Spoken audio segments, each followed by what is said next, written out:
जय हिंद सभी को। आज का जो लेक्चर है हम पढ़ेंगे, इसमें जो स्फेरिकल मिरर्स के बारे में हमने पढ़ा था तो उनके यूज़ को, उनका उपयोग क्या क्या होगा उसको देखेंगे, और मैग्नीफाइंग पावर देखेंगे, आवर्धन क्षमता के बारे में, और उसके बाद मिरर फार्मूला, दर्पण का जो सूत्र होता है उसको पढ़ेंगे, और न्यूटन्स फार्मूला है एक छोटा सा, उसको डिस्कस करेंगे। तो ये पूरे लेक्चर में हम इस चीज़ों को कवर करेंगे। एक ज़रूरी बात करनी थी आप लोगों से, एग्ज़ाम पोस्टपोन्ड हुआ है ड्यू टू कोर्ट केस, जो ACF की बात कर रहा हूँ मैं। तो वो जो कोर्ट केस हुआ था एग्रीकल्चर वालों ने, जिन्होंने भी किया था, उसके कारण वो लोग फॉर्म भरेंगे और तुरंत एग्ज़ाम होगा। मतलब कि मोस्ट प्रोबेबली एग्ज़ाम जो है, ठीक है, खुफिया सूत्रों से मुझे पता चला है कि अक्टूबर लास्ट या नवंबर में होगा। नवंबर स्टार्टिंग में आपका एग्ज़ाम कंडक्ट करवा ही लिया जाएगा। तो थोड़ी तैयारी को तेज कीजिए, इसलिए मैं जल्दी जल्दी वीडियो ला रहा हूँ कि आपका, मैंने प्रॉमिस किया था फिजिक्स और केमिस्ट्री का सिलेबस कंप्लीट दूंगा विथ MCQ, तो वो मैं करूंगा। बट ना जो शेयर है ना, उसका रेशियो आप लोग का बहुत कम है। प्लीज़ आप लोग उसको थोड़ा बढ़ाइए मेरे बेनिफिट्स के लिए। बेनिफिट्स इन द सेंस कि कुछ चीज़ें हैं जो बगैर शेयर और बगैर सब्सक्राइबर के बड़े नहीं होती हैं यूट्यूब में, तो उस चीज़ के लिए मेरा एक रिक्वेस्ट रहेगा। बाकी आपके ऊपर है, आपका मन करे तो, ना करे तो भी कीजिएगा। और जो दूसरी बात है, जो लोग रेलवे की तैयारी कर रहे हैं NTPC ग्रुप D वगैरह के लिए, तो उन लोग के लिए ये चैप्टर तो एकदम रामबाण है। क्वेश्चन आता ही आता है, या तो न्यूमेरिकल पूछेगा या तो आपसे इसका घुमा फिरा के एक बढ़िया सा क्वेश्चन पूछेगा। और चूंकि ये ऑप्टिक्स है, सबको लगता आसान है, परेशान जरूर करता है। तो चलिए पढ़ते हैं हम ऑप्टिक्स को, जो भी एग्जाम की सामने आने वाले हर एग्जाम के लिए ये चैप्टर बड़ा इंपॉर्टेंट है। तो पढ़ते हैं। इमेज, ये जो यूज है, इससे घुमा के बहुत बार क्वेश्चन आता है। तो हम पढ़ रहे हैं पहले कॉनकेव यानी अवतल दर्पण को, कॉनकेव मिरर को। तो ये होता है कन्वर्जिंग मिरर। क्या बोलते हैं इसको? Converging mirror. याद रखिएगा, कन्वर्ज करता है, अभिसरित करता है किसको? किरणों को। अभिसरित करता है किरणों को। तो इस वजह से इसको अभिसरित करने की वजह से डिश एंटीना, ठीक है, डॉक्टर का जो हेड मिरर होता है, सोलार फर्नेस और डेंटिस्ट के मिरर, ये लोग के दर्पणों में प्रयोग किया जाता है। सोलार फर्नेस के बारे में मैंने आपको बताया था। बहुत सारा अवतल जो है दर्पण यूज करते हैं। सब क्या करते हैं? किरण को ले जाकर फोकस पर इकट्ठा करते हैं। इससे हम लोग 3000 डिग्री सेल्सियस तक का टेम्परेचर वहां पे गेन कर पाते हैं सोलर एनर्जी का यूज करके। तो ये इन जगहों पर यूज होता है अपने कन्वर्जिंग प्रॉपर्टी के कारण, अभिसरित गुण के कारण। कौन? Concave mirror. तो इन जगहों पर यूज होता है। बात करेंगे कॉन्वेक्स मिरर की, यानी उत्तल दर्पण की। तो ये उथला हुआ तल होने के कारण इसको उत्तल कहते हैं। और ये एक डाइवर्जिंग यानी अपसरित करने वाला, फैलाने वाला की तरह कार्य करता है। क्या करेगा? किरणों को फैलाएगा। तो हम लोग इसको करते हैं स्ट्रीट लैंप में यूज। जो हमारे लैंप लगे रहता है तो वहां पे हम लोग अंदर बल्ब लगाते हैं और ये उत्तल दर्पण लगा होता है। तो इसके कारण क्या करेगा कि ये किरणों को फैलाता है। तो एक हाइट दे दीजिए तो अच्छा खासा दूरी तक उसको क्या करेगा? फैलाएगा। ठीक है, तो इसलिए स्ट्रीट लैंप में यूज किया जाता है। किसको? कॉन्वेक्स मिरर को। याद रखना है आपको, ये कन्वर्जिंग, वो डाइवर्जिंग। ठीक, इसके बाद मैग्नीफाइड मिरर कहते हैं किसको? कॉनकेव मिरर को, अवतल दर्पण को आवर्धित दर्पण कहते हैं। तो यानी कि वस्तु जो है उसका आवर्धित प्रतिबिंब बनाएगा, बड़ा प्रतिबिंब बनाएगा। मैं इसको पहले भी बता चुका हूं, वस्तु का बड़ा प्रतिबिंब आपको अवतल दर्पण में और छोटा प्रतिबिंब उत्तल दर्पण में मिलेगा। तो इसीलिए शेविंग, दाढ़ी वाड़ी बनाते हैं हम लोग, उसके लिए लड़कियां जो मेकअप वेकअप करती हैं उनके लिए मेकअप मिरर के रूप में, डेंटिस्ट दांत वात देखने के लिए यूज करते हैं इसको। ठीक, तो इस तरीके से ये मैग्नीफाइंग पावर के अकॉर्डिंग। बाकी इसकी बात करते हैं और उत्तल दर्पण की, कॉन्वेक्स की। तो ये इरेक्ट एंड वर्चुअल और स्मॉल, कैसा? छोटा प्रतिबिंब बनाता है। ठीक है, आभासी और सीधा बनाएगा लेकिन छोटा बनाएगा। आभासी और सीधा। तो आपको आभासी से मतलब नहीं है, आपको मतलब है सीधे और छोटे से। इस गुण का उपयोग करके हम लोग रियर व्यू मिरर या साइड मिरर जो गाड़ियों में लगे होते हैं आपकी, उनमें यूज करते हैं। क्या है कि हम जैसे देखेंगे हमारे पीछे कुछ आ रहा है कि नहीं आ रहा, तो बड़ा सा ट्रक है और अगर आपने लगा दिया अवतल दर्पण, तो बड़ा सा ट्रक और बड़ा सा ट्रक, तो आपको बस उसका एक चक्का नजर आने वाला है। तो आप क्या कीजिएगा? मस्त अंदर लीजिएगा, मारेगा, मस्त बाहर हो जाइएगा, एक्सीडेंट हो जाएगा। तो वहां हम लोग यूज करते हैं कॉन्वेक्स मिरर, उत्तल दर्पण। कि वो ट्रक को बना दे डीवीआर। ऐसे 5 ट्रक भी आए तो उस छोटे से मिरर में आ पाए, तो ये उनके इमेज को क्या करता है, छोटा और आभासी। तो आप देख लेंगे हाँ भाई ट्रक आ रहा है, कार आ रहा है, जो भी आ रहा है, खुद को साइड कीजिएगा, सेफ रहिएगा। तो साइड व्यू मिरर में और एंटी थेफ्ट मिरर में, तो ये यहां पर यूज किया जाता है। इसका लास्ट और इंपॉर्टेंट पॉइंट है अवतल वाले का, कि जो रेज हैं परावर्तन के पश्चात समांतर निकलती हैं। अगर फोकस से निकली है तो ये घटना इसमें देखने मिलती है कि नहीं आपको, अवतल दर्पण के केस में मैंने पढ़ा है पूरे डिटेल में। तो इसके इस गुण का उपयोग करते हुए हम इसको टॉर्च में या हेडलाइट, जो सर में लगाते हैं हेडलाइट, रात वात को कहीं सैनिक वैनिक लोग लगा के आजकल घूमते हैं, बहुत सारे मूवी में आपने देखा होगा। ये टेलीस्कोप जो ऊपर हम लोग चीज को देखते हैं उसके लिए, या सर्च लाइट, ठीक है, जो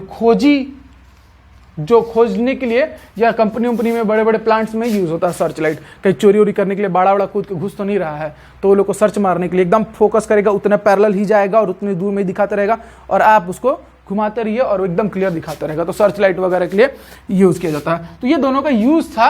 अब हम पढ़ेंगे मिरर फॉर्मूला। मिरर फॉर्मूला के बारे में चलिए देखते हैं। अब देखिए हम लोग पढ़ रहे हैं मिरर फॉर्मूला को, ठीक है, दर्पण सूत्र को। तो जो मिरर फॉर्मूला होता है ये एक रिलेशन होता है बिटवीन, यानी कि एक संबंध होगा between distance of object, distance of object and distance of image and focal length.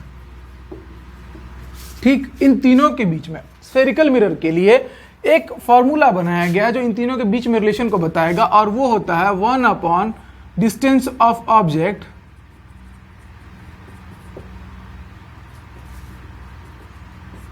Plus 1 upon distance of image, यानी कि प्रतिबिंब की दूरी और ये वस्तु की दूरी, दोनों का योग बराबर 1 अपॉन फोकल लेंथ। ध्यान से समझिएगा इस चीज को। ये आ गया 1 अपॉन, ऑब्जेक्ट है तो u, इमेज है तो स्मॉल v और f। ये हमारा होता है मिरर फॉर्मूला, एकदम इंपॉर्टेंट है। एक रिलेशन और आपको पता होगा, focal length is equals to half of radius of curvature. Focal length, focus दूरी वक्रता त्रिज्या के आधे के बराबर होती है। बहुत बार इसका जिक्र किया है मैंने। तो अगर इसको इससे रिप्लेस किया जाए तो ये जो मिरर फॉर्मूला है आपको इस तरीके से नजर आएगा, 1 upon U 1 upon B is equals to F की जगह आप रखेंगे r/2, तो 2 आएगा ऊपर, तो ये हो जाएगा 2/r। तो अगर आपको इस फॉर्म में भी दिया गया है तो आप नर्वस मत होइएगा, जानने वाली बात है। इस फॉर्मूले को आप रखिएगा और ये हर जगह यूज होगा, मिरर फॉर्मूला, मिरर के केस में, दर्पण के केस में।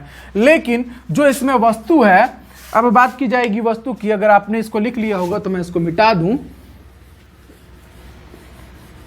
वस्तु जो है, वस्तु वो हमेशा रहता है। ये अगर मान लेते हैं हम लोग उत्तल दर्पण का केस, यही आप अवतल दर्पण का भी ले लीजिएगा, तो वस्तु हमेशा किधर रहता है, लेफ्ट साइड। किधर रहता है, लेफ्ट साइड, यानी कि अपोजिट किधर रहता है, opposite to incident of light के। ठीक है, तो इसको जो u है दोनों ही केस के लिए, यानी कि अवतल और उत्तल, चाहे अवतल हो चाहे उत्तल हो, कॉन्केव हो कॉन्वेक्स हो, दोनों के लिए क्या होगा, निगेटिव लिया जाएगा। For concave as well as convex, दोनों के लिए क्या, u हमेशा क्या रहेगा, निगेटिव रहेगा। वस्तु की दूरी क्या रहेगी, निगेटिव रहेगी। बच गया फोकस और रेडियस ऑफ कर्वेचर, ये निगेटिव होंगे किसके लिए, कॉन्केव के लिए, अवतल दर्पण के लिए। और f और r पॉजिटिव होंगे किसके लिए, कॉन्वेक्स के लिए, यानी उत्तल दर्पण के लिए। उत्तल दर्पण में ये लोग पोल के उधर आते हैं, f और r बनाया है मैंने, आपको याद होगा। ये पोल था, ये आता था f और ये आता था आपका c, ये यहाँ तक का डिस्टेंस स्मॉल f और यहाँ तक का डिस्टेंस r। तो ये दोनों पोल के उधर आ रहे हैं दाईं ओर, तो इसलिए पॉजिटिव। कॉन्वेक्स केस में, इस केस में ये लोग इधर आते हैं इसलिए निगेटिव लिए जाएंगे। तो इस हिसाब से इसको फॉर्मूले में पुट कीजिएगा ध्यान रखकर। ठीक है, ये नहीं कि फॉर्मूले में प्लस दिया है, कुछ भी वैल्यू दिया है आप उठा के रख दे रहे हैं, नहीं, आपको केस को फॉलो करना पड़ेगा, अदरवाइज गलत आंसर आएगा। ठीक, तो इस तरीके से हमारा ये था मिरर का फॉर्मूला, दर्पण का सूत्र। अब हम चलते हैं मैग्निफिकेशन को पढ़ने।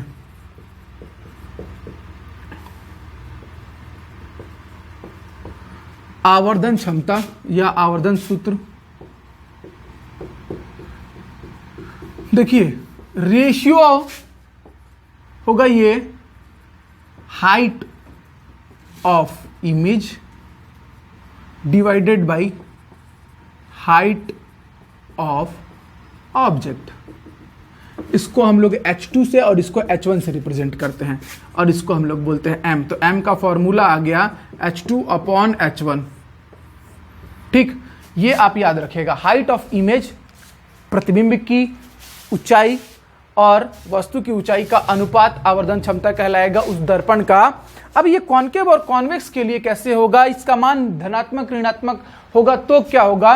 तो इसका मान अगर पॉजिटिव और निगेटिव हुआ, उसके लिए कंडीशन क्या होना चाहिए? देखो, इसकी वैल्यू पॉजिटिव निगेटिव वस्तु प्रतिबिंब की दूरी, डिस्टेंस ऑफ ऑब्जेक्ट और डिस्टेंस ऑफ इमेज पर निर्भर नहीं करेगा, ओनली हाइट ऑफ इमेज और हाइट ऑफ, ठीक, दूरी। और उसमें क्या अंतर है देखिए, आप इस डायग्राम में समझिए कि ये हुआ एक मिरर, ये हुआ इसका पोल। वस्तु यहाँ ऊपर बनी है ना, तो इसकी जो अगर मान लीजिए 4 सेंटीमीटर 3 सेंटीमीटर जो भी होगी, ये होगी इसकी हाइट। वस्तु की हाइट को हम लोगों ने H1 माना हुआ है और ये इधर मान लीजिए बन गया नीचे और ये बन रहा है 6 सेंटीमीटर का, तो ये हो गया H2। तो ये हाइट हुआ, लेकिन इससे यहाँ तक की जो दूरी है वो U ली जाती है और यहाँ से यहाँ तक की दूरी जो है V ली जाती है। दूरी पे ये निर्भर नहीं करता है। एक फॉर्मूला होता है M = -V/U, ठीक है, लेकिन ये डिपेंड, जो इसका धनात्मक और ऋणात्मक का मान है वो इनकी ऊंचाइयों पर निर्भर करता है। ठीक, देखिए धनात्मक कब होगा? जब दोनों धनात्मक होंगे। दोनों कैसे होंगे? ऊपर की ओर होंगे। मतलब खास करके ये किस पे निर्भर करेगा? M का मान पॉजिटिव इमेज पर, दोनों ही केसेस में। इमेज अगर इमेज आपका वर्चुअल बन रहा है, इमेज आपका वर्चुअल बन रहा है तो M जो है वो पॉजिटिव आएगा ऊपर की ओर, ठीक। और इमेज बनेगा कैसा? आपका वर्चुअल, इमेज इरेक्ट सीधा बन रहा है, सीधा बनेगा तभी ना प्रिंसिपल एक्सिस के ऊपर रहेगा। और अगर आपका इमेज बन रहा है इन्वर्टेड, क्या बनेगा? इन्वर्टेड, मतलब कि उल्टा, तो M क्या आएगा? ऋणात्मक। और अगर इमेज बना सीधा तो M क्या आएगा? धनात्मक। तो ये बहुत बारीक नॉलेज है, मे भी आपको बुक्स में भी मिले, ठीक है। तो मतलब 2-3 बुक्स पढ़ेंगे तो आपको जरूर मिलेगा, तो ये याद रखिएगा, ये बहुत अच्छी जानकारी थी, ठीक। अब एक चीज और रह गया है, फॉर्मूला तो H2/H1 ही होगा M का, और अगर V और U मिलेंगे तो -V/U होगा। इसके माइनस इसको कुछ लेना नहीं रहता है। ये निगेटिव और पॉजिटिव अगर होगा, अगर M की वैल्यू निगेटिव और पॉजिटिव आती है तो इनके अकॉर्डिंग आती है, ठीक है। तो ये मैंने आपको यहाँ पे एक्सप्लेन कर दिया अच्छे से। अब 3 कंडीशंस होते हैं M के, ठीक। देखिए, या तो M की जो वैल्यू है >1, या तो =1, या तो <1। तो इस केस में M अगर आता है ज्यादा, इमेज का साइज ज्यादा है और ऑब्जेक्ट का कम, तभी ना आपको ये प्राप्त होगा, ठीक। यानी प्रतिबिंब की ऊंचाई ज्यादा है और वस्तु की कम, तो M का ज्यादा मान, मतलब यहां पे क्या होगा? आवर्धन होगा, मैग्नीफाइंग होगा,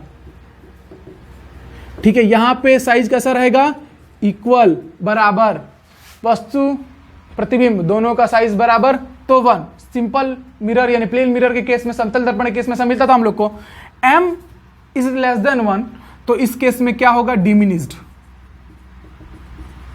यानी कि जो इमेज है वो वस्तु से छोटा बनेगा। तो ये इससे जुड़ी हुई कुछ बातें थी। और M पॉजिटिव कब होगा और M निगेटिव कब होगा? फिर से रिपीट कर रहा हूं कि डाउट मत लाइएगा। जब इमेज बनेगा हमारा नीचे की ओर, ये फिलहाल इस केस में ऊपर की ओर, यानी कि इरेक्ट, ठीक है, प्रिंसिपल एक्सिस से ऊपर सीधा। और अगर इमेज बनता है नीचे की ओर, यानी कि इन्वर्टेड, तब प्रतिबिंब जो है नीचे बन रहा है, तो उस केस में ये ऋणात्मक। या इसको जान के इसको पहचानिए, या इसको पहचान के इसको जानिए, ठीक। अगर M का मान वैल्यू माइनस में आ गया आपका, तो आपको उससे पता चलेगा। तो ये था मैग्नीफाइंग पावर यानी आवर्धन क्षमता से रिलेटेड दर्पण के कुछ तथ्य। तो इस तरीके से हमने अब तक दर्पण सूत्र पढ़ लिया, F=R/2 रेशियो देख लिया, यानी फोकस दूरी और वक्रता त्रिज्या में संबंध देख लिया, इसको भी देख लिया आवर्धन क्षमता को। तो बढ़िया तैयारी करते रहिए। अब जो अगला वीडियो है उसमें हम कोशिश करेंगे न्यूमेरिकल चलाने का या फर्दर आगे का टॉपिक डिस्कस करेंगे। तब तक के लिए जय हिंद।